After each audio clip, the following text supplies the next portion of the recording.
Hey, I'm Decathlon Gamer, and welcome back to stage 15 in our discussion of the Tour de France 2020 edition.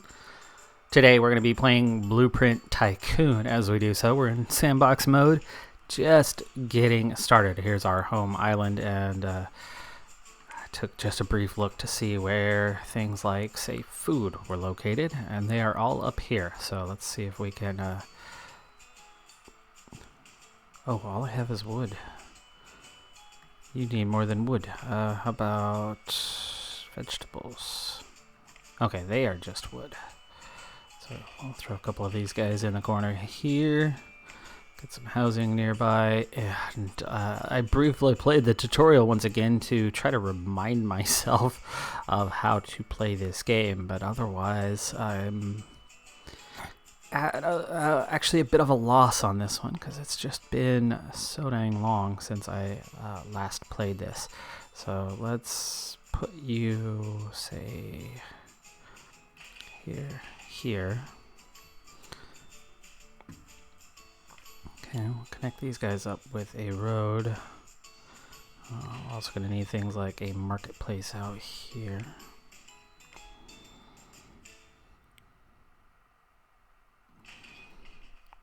All right, let's get things on the move. So, stage 15, stage that was not quite, but just about totally flat all the way through the majority of it until you get to the final 75K.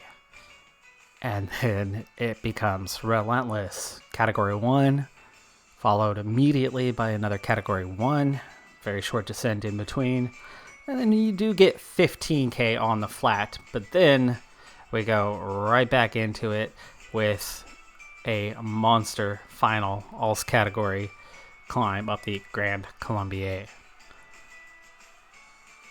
All told, we're looking at, 35 kilometers of climbing in those final 75. Pretty tough day. And to make things tougher, it was difficult right from the off, right away. We had a scenario where the pace, in order to form a break, a lot of teams wanted to get in the break today. They thought today could be a real day for the breakaway, could lead to a victory from the break. So a lot of teams wanted to get involved, and if they weren't involved in the move, they pulled it back. And then the next attack would go, and then the next. Took 30 kilometers of attacking before we finally got something going. All right, food is taken care of for our initial workers. We have 24 of them right now. That's fine. To get us started, we've got other food, of course, going before too long, but in the meantime, we need wood. We're going to need quite a bit of wood. So where is this located? Okay. I wonder if we should tuck in kind of back here on this edge for the wood. Or right here. This is going to be more housing, I think, eventually. So let's go ahead and start these guys out here. Got a few of those on the go. And then I'm going to have to kind of refresh my own memory on what they need to go to. I think it's going to be storage, a warehouse. Do we have anything for that right now?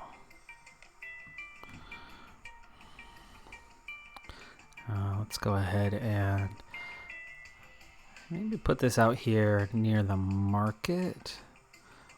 Space for a road in between. Sure. We need wood for storage. Interesting. Okay. So where am I supposed to go with you? If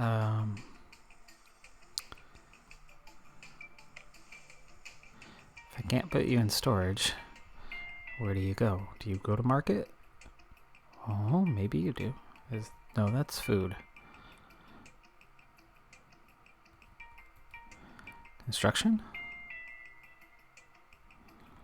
Can I put it on construction? Let's see what happens. We don't have a path there, of course.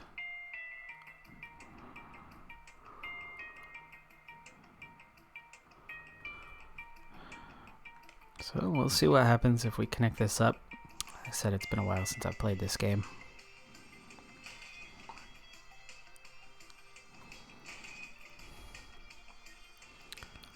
So I'm going to get us on the go. Yeah, there's one placed in there.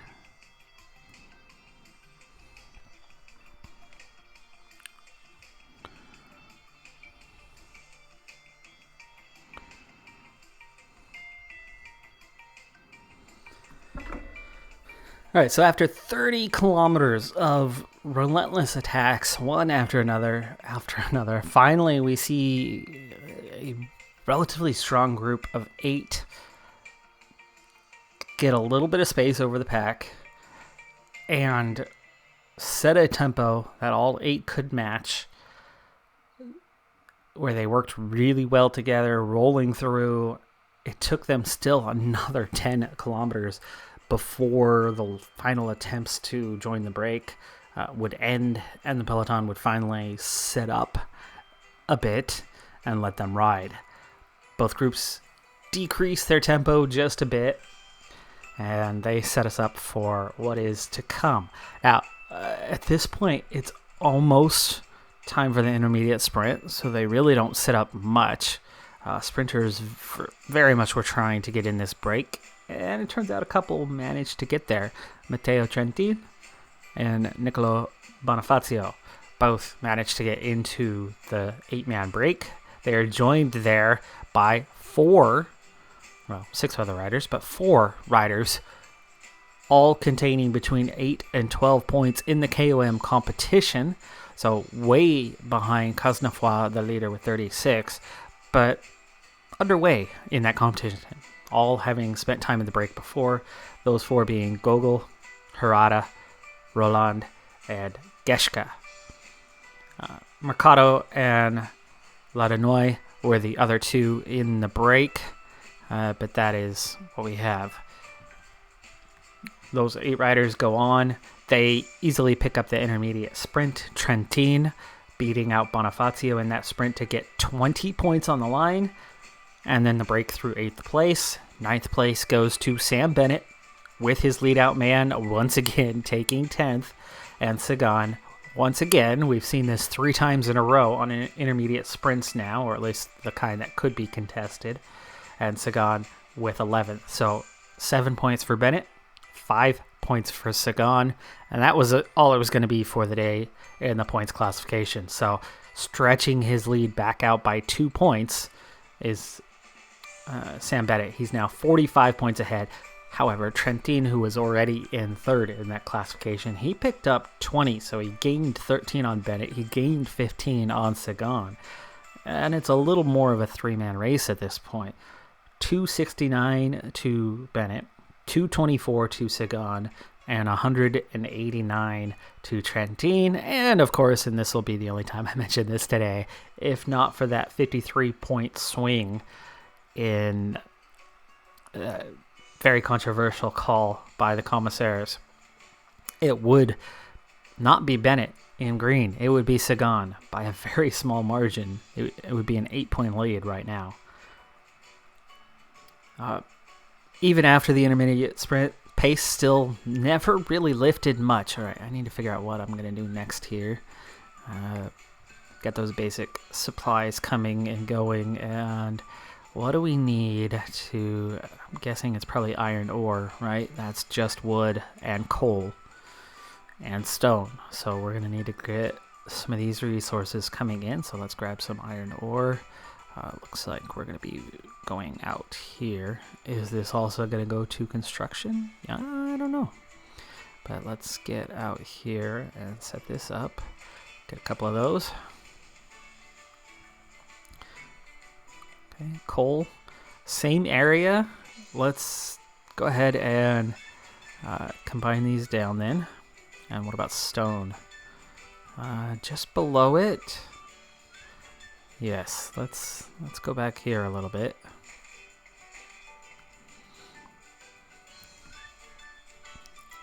All right, we will make some roads to these guys.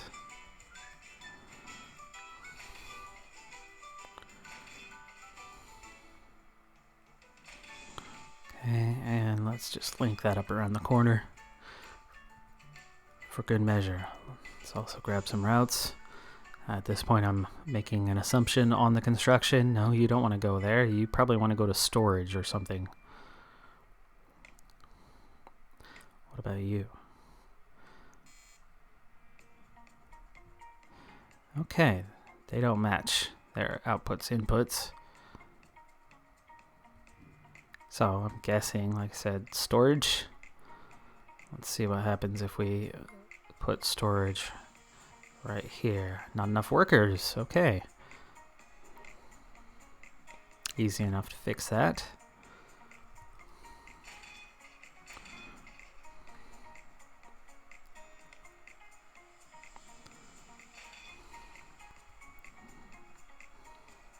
Okay. And let's try again on the storage.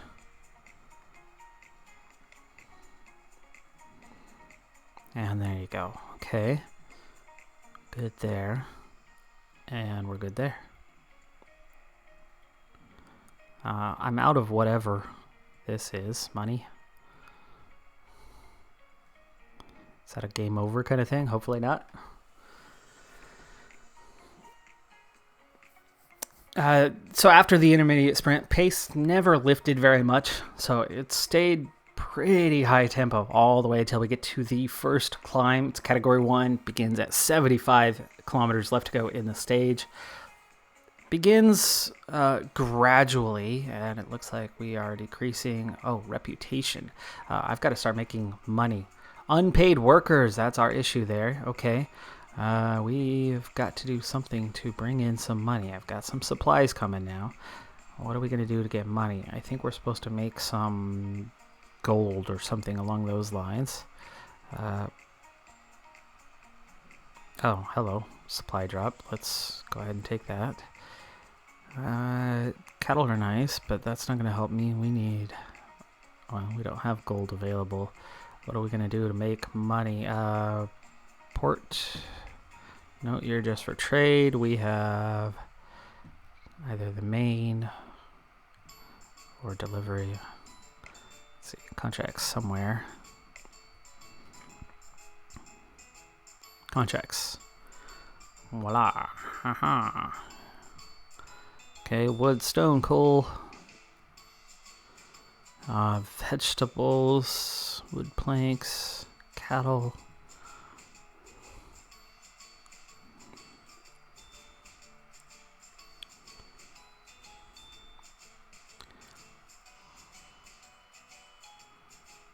Okay, let's do this.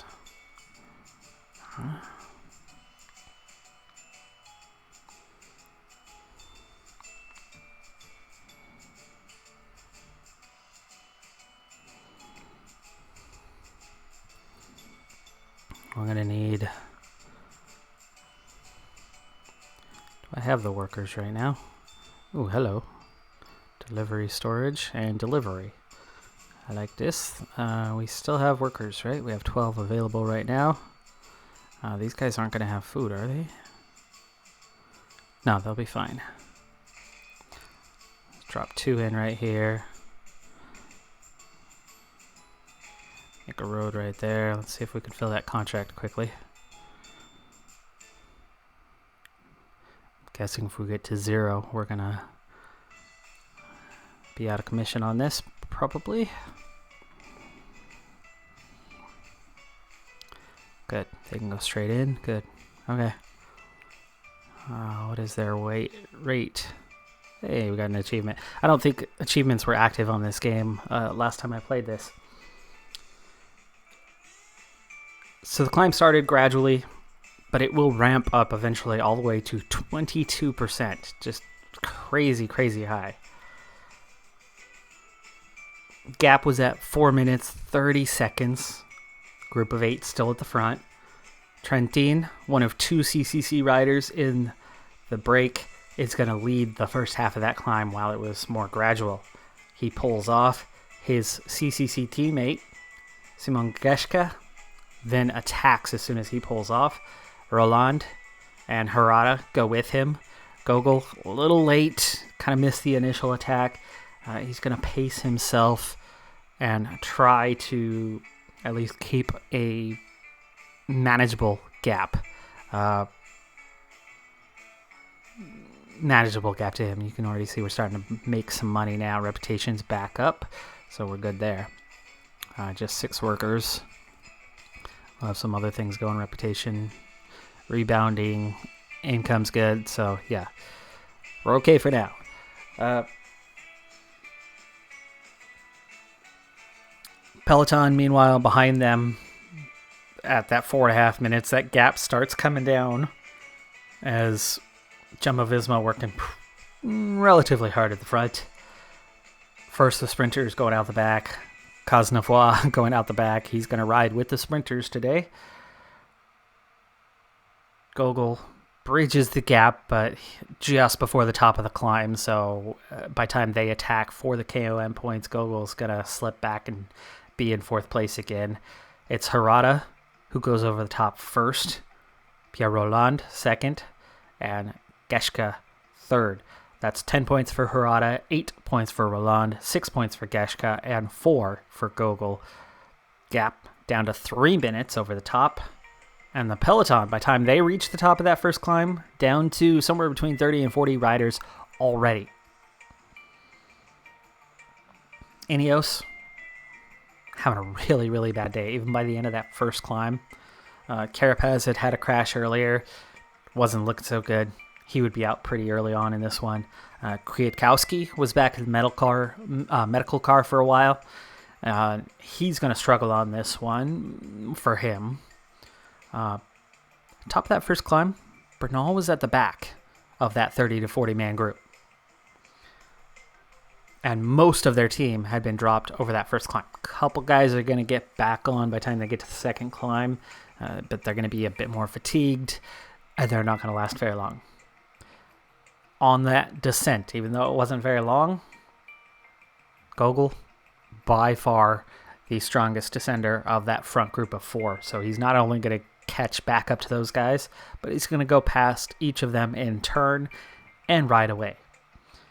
He takes a 1-minute lead into the second climb. Pierre Roland gets clear of the other 2 and starts chasing down Gogol. Back in the Peloton, pace was a bit more moderate on the second climb. The only contender to be dropped here is Thibaut Pinot. Not really a contender anymore, but still big name in the Tour. Roland, over the course of the climb, catches Gogol. Harada got close, but not quite up to the other 2. So Roland goes over the top first, picking up 10 points. With that, he's got 26. Gogol picks up 8 points, now with 24. And Harada, over third, picks up 6 points. That puts him at 25. So all 3 of those guys within 2 points of one another and within 10 to 12 points behind Cosnefroy. Geshka, way behind the front 3, but still manages to go over before the Peloton catches him. He picks up 4 points, bringing his total up to 18. He will be caught by the Peloton before too long. The gap now at 2 minutes to the front, and the Peloton thins out a little bit further, down to 25 riders over that second climb. Let's see if I can get something going here in-game for just a little bit before we then set ourselves up for that final climb of the day. I know there's upgrades and things of that nature, but let's see, what can we do? I'm thinking we can only handle 21 for a max, but we'll see about that. Maybe another contract. I still have 6 workers. We have plenty of gold, not an issue. So maybe let's get some science going. Can we do that? Housing. Researcher. Okay, they're going to need another type of something. Is that the vegetables? No, that's not the vegetables. So let's set up what they need first. They need food that's prepared, I'm guessing. Let's see. So that's not in housing. That's going to be a crafter, and there it is. Meals. No, meat. Right? Is that what it was? Meat. Yes, that looks to be it. Small screen. My eyes aren't what they used to be, but that does appear to be meat, which is processed from cattle. So cattle it is. Wood, no problem. Dun, dun, dun, dun, dun. Yeah, I don't see anything. Does it not matter? Oh no, it's the island. It's the island. Can we even do it here? Or am I gonna have to literally go to another island and then use a port? Looks like we are. We have 5. Okay. There's a port. There's a port. Good there. So let's go ahead and get Cattle Island going. We'll stick you down here. We'll stick you next to them. And we'll get a third one right there. Okay.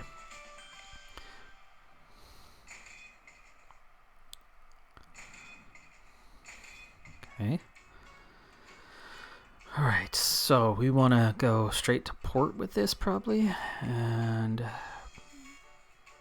not enough workers. No workers left. Okay. Food's okay at the moment, so let's just add in a couple more houses. And then we'll see if we are running short.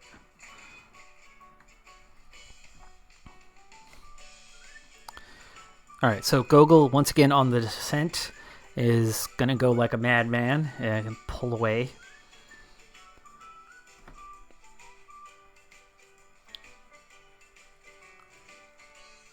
Gap was back out to 2 minutes as a result. But by the time they reach the flat, there's still 15 kilometers to go till the final climb. So Gogol sits up a little bit. Roland catches back up to him. He had the lead over the top, so it was kind of a give and take as they traded back and forth. Harada was also caught. Geshka had already been caught by the pack. So we're down to a 2-man break. That 2-minute gap, by the time they reach the base of the final climb, the Grand Columbier, the Alts category, the one hard climb of the day, where the other 2 were Cat 1s, gap was down to 1:30. All right, we have workers again. Food seems to be okay. Let's go ahead and try to go with routes here.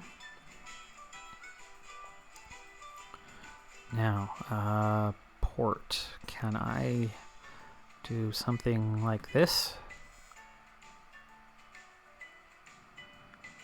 No, okay. Is it a request thing?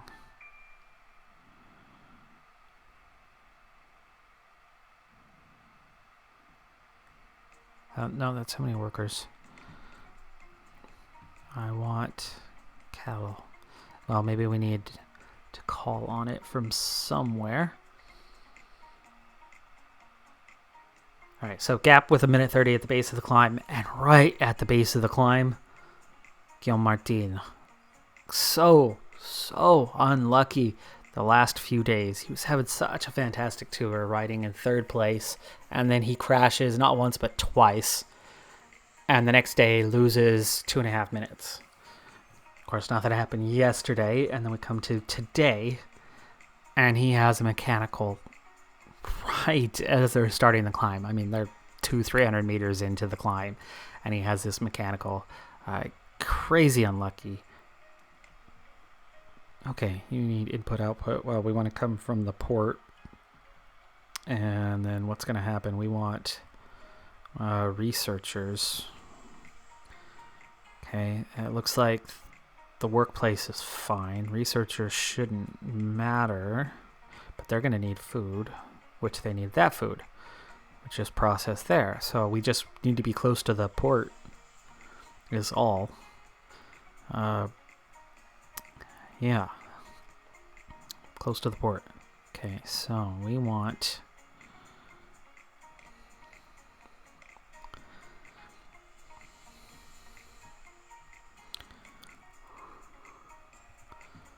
Okay, let's go close to the port. Is 1 enough, though? I don't know. How about we do it...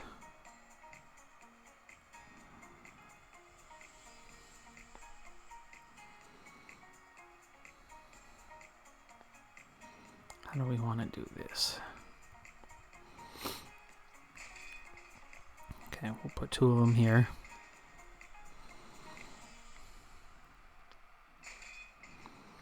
Okay, can we go like this?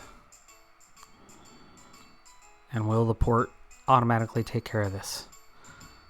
Or do we need to do something else? There we go, new route.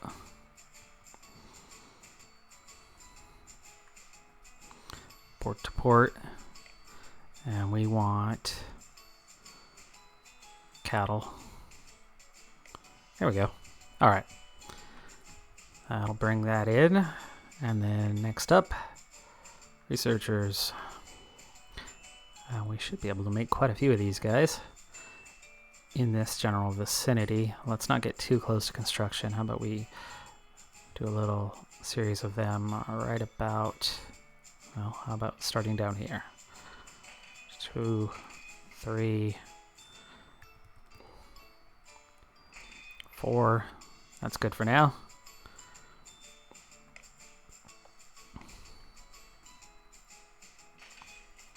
Okay, and just for the sake of it, let's connect this all up.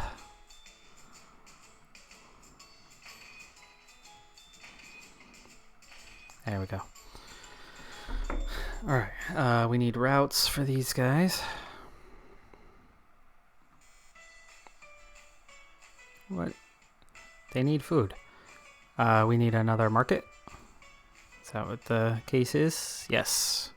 Okay, we need a market. Market, where'd you go?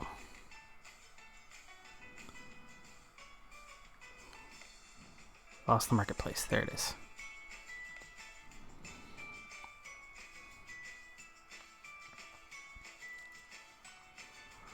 We can go right here. There we go. That fits.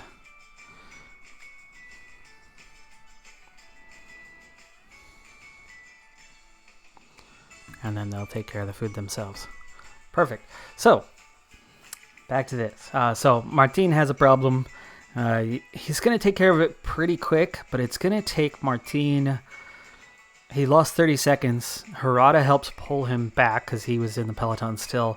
But it took him 4 kilometers to get back on fully. He tried to get water, and by time they allowed the team car to come up to him, he ended up having to hover by himself for a long time. Harada was long gone, and so by the time he rides back on, Martin had a lot of lost energy. A lot. Like, very significant amount. Jumbo-Visma still had 5 riders left at this point. Roland leaves Gogol behind very early on the climb. They were down to that minute and a half, and it was already closing down to about a minute or even less. Gogol will not only get caught, but he will lose a ton of time. He's going to drop 20 minutes from his near 2-minute gap to finishing over 18 minutes behind the front runners. That's how tough this climb was. Van Aert leads the first half of the climb. While he's leading that first half, Nairo Quintana, first contender to go out the back. Moments later, Egan Bernal dropped. He still had Ineos riders in the pack. Castroviejo, Kwiatkowski, they dropped back to help pull him along. Eventually, Bernal struggling so badly that Quintana, with Barguil to help him out, is going to ride away and leave him way behind. There was 13 kilometers to go when this happened. Early on the climb. 17.1 kilometers was the length of the Grand Columbier. 17.4 kilometers, 7.1% average gradient. Monster climb. Also, around that same time, last member of the break, Roland, is caught by the pack.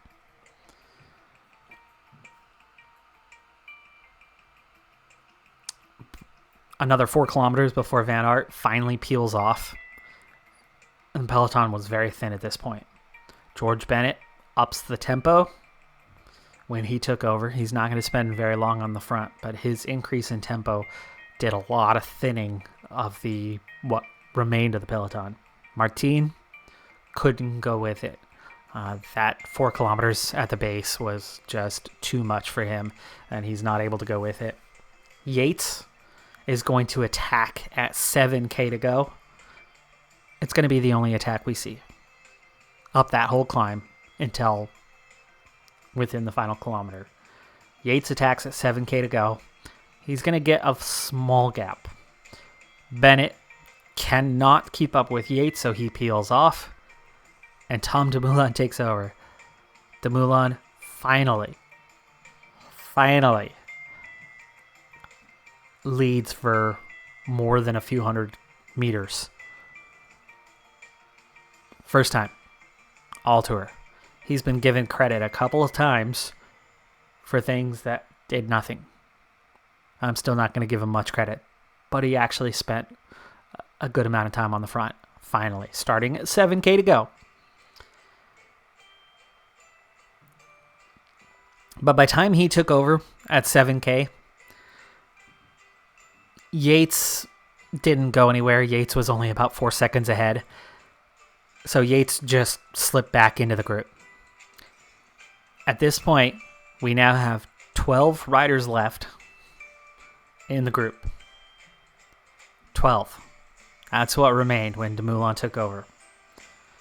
He took over at 7K. At 600 meters to go in the stage, the same 12 remain.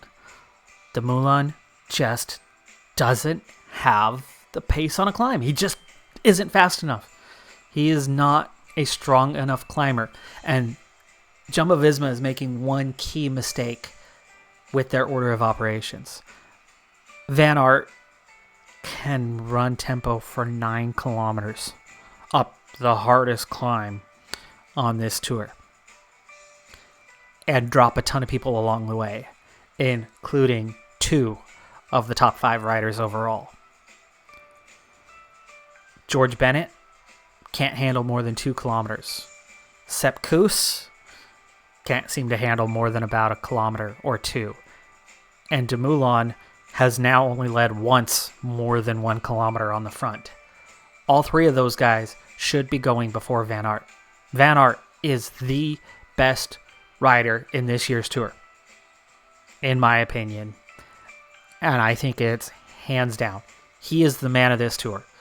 He's won multiple stages, and he has done something that was similar to what Kwiatkowski did in years past as the workhorse for Ineos. He's not in that form this year. Nobody in Ineos is in the kind of form they need to be. They've had a little bit of bad luck, but mostly they're not there. I was totally wrong about Bernal. I thought what happened at the Dauphiné, he'd be over it. He'd struggle a bit the first week, but be in reach, and that he'd balance that out this week, and that next week he'd take over. No, not happening. He's not getting better. He's not getting stronger. As the tour is getting harder, that weakness that we saw before is just showing itself more and more. So my pick to win the tour is totally out of contention now. But I did say it was going to be extremely close between him and Roglic. At this point, I'm not even sure Roglic is going to be the winner, but we'll come back to that in a second. Dumoulin led to that final 600 meters where he dropped literally no one. Just enough pace that nobody attacked, but they knew what was coming. And in the last 600 meters, it was on. Roglic, as soon as Dumoulin peeled off, Roglic attacks. Port, Roglic, Pogačar go clear. Then in the final 100, 150 meters, they attack each other once again. It's Pogačar yet again claiming the stage. Roglic second. It's Port 5 seconds behind in third. Lopez, who couldn't go with the initial 3 but was able to pace himself well to the finish, takes fourth. 8 seconds down. And then the remnants of the group, the guys who had a little bit of energy, who could accelerate a little bit but couldn't go with it, That was Enrique Mas, Sepp Kuss, Mikel Landa, and Yates at 15 seconds behind. Then we get into the guys that were in trouble there at the end. Could not accelerate, could not go with. Uran, just missing out with that group. Slips, loses a few seconds. He goes 18 seconds down. Valverde, well to be with the group today. He's not the climber he once was, and so for him to still be there at the end of this one was pretty phenomenal, but he had nothing left in the tank. He goes 24 seconds down. Bilbao was 11th. Dumoulin 12th. Even Dumoulin was still just kind of cruising at the end. He did not go anywhere near as deep as he could have or should have in those final kilometers, and we could have seen significantly larger gaps in those top 12. But the gaps behind that top 12, those were huge. Martin lost 3.5 minutes. And he was the next rider. I think he was 13th. Quintana, 4 minutes down. He clawed back a little bit. Thanks to Warren Barguil. Bernal lost 7 minutes. 7 minutes plus. Horrible day for him. Completely out of contention. New standings in the GC. Roglic leads. Pogačar gains 4 seconds on the line through the time bonuses. He's 40 seconds behind. I think he might be winning this thing, folks. He looks by far the strongest. Roglic, he can't shake Roglic. But I think stage 20, the way he climbs and those two not riding side by side, Roglic doesn't look in too much trouble. But he's looked a little bit, just a little bit in trouble the last couple days. Just kind of right at the end. Pogačar looks like he can just ride and ride and ride and ride. Even at the finish, he looks so strong. The other guys were at wit's end. So I think we got a two-horse race here. Those two are going to pull away. But I think Pogačar might be able to take this. It's going to be really important for him, though, that he doesn't take it until, say, stage 19. Because stage 20 is a time trial. You don't need your team around you for that. Take it on stage 19. You got the advantage going forward where you no longer need the team. If he takes it before that, Jumbo-Visma has the firepower to try to attack him. But here's the thing. Pogačar looks the strongest. So even if his team's not around, what's going to happen? You think Jumbo-Visma's just going to sit there? Well, the only thing is, at some point, you get to a climb, and they're going to force him to ride, right? Jumbo-Visma's going to use Van Aert, or Sepp Kuss, or Dumoulin to attack. Dumoulin would be the obvious choice in this, because he's back into the top 10 now. Not that he's in contention. We'll get to that in a second, but they will try to attack that yellow jersey. And at some point, he's got to defend. So you put it on his back with teammates not around him, and maybe you can beat him. That's why it's important he waits till the end. But I think he could very well do it. Uran on the podium in third place. He hasn't had his back up against the wall, but I'm very surprised that he keeps hanging on. He's right on the edge, but he's just not losing much time. Minute 34 behind. Lopez, minute 45. Yates, back into the top 5, 2 minutes, 3 seconds down. Port, 2:13. Looked good today. Landa, 2:16. Really close to that top set. Well, okay. Really close to the top 2. And then moderately close through the top 7. Gaps are going to start to open. I'd say we're down to 7 possible contenders for the podium. Enric Mas, 3:15. Just a hair too far out of it. And has not looked good. He's never on the front. He's never attacking. He's just hanging in there. And he's lost more time than the other guys. I don't think Moss will be able to overcome that deficit to climb the podium. Maybe in the top 5 if other guys have bad days. But not top 3. Quintana, still in the top 10. but 5 minutes, 8 seconds behind, very much out of reach now. And Dumoulin climbs back up into the top 10 at 5:12. Now, KOM, Cosnefroid. Cosnefroid still has the jersey at 36 points. He raced hard in week 1 when nobody else was interested. And he just picked up little points, and it added up. 36 is nothing in that competition. But there has not been a consistent effort from anybody else. Roland looks like he wants it, and he is getting into striking range. I think Roland is going to continue to try to get into the break and try to go for it. Some of those other guys today also looked like they might be interested. So Roland has 26. Gogol has 24. I don't think he was necessarily interested in the jersey. I think Gogol was just looking for the stage. Harada, 25. He might be. I think Geschke was, but he's showing that he's not strong enough. He only has 18 points. I think Roland, Harada are in on that competition now, and definitely in range, and much better climbers than Cosnefroid. Still not the best. Still not who I expected. I thought maybe, Port or Martinez, Alaphilippe were going to go for the jersey. No, none of them. But here's the big news. Totally under the radar. This might be the first place you've heard this. I am starting to believe, because we haven't had this full-blown hardcore effort to go after the jersey from anyone other than a non-climber, Cosnefroid, I think the jersey might be going with the yellow jersey. I think the polka dots is going to end up on whichever two of Pogačar or Roglic get to wear yellow to the Champs-Élysées. I think somebody will borrow that jersey from them on that final day, but at the end of that day, that's going on their back, along with yellow. 20 points at the end of the climb today. 15 for second. Pogačar picked up 20. Roglic picked up 15. Now, by my count, that put them at 28 for Pogačar, 25 for Roglic. Very much in range. The results after the stage I looked at real quick before recording this, it had Pogačar at 34. It had Roglic at 33.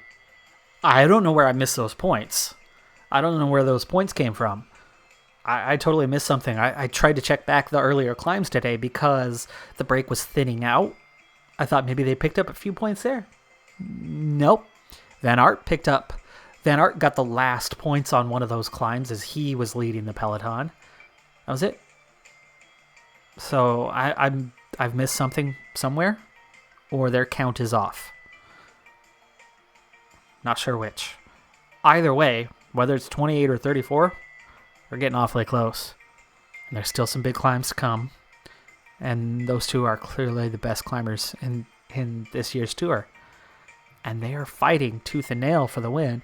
And stage after stage, we keep seeing a pace that is destroying the breakaways.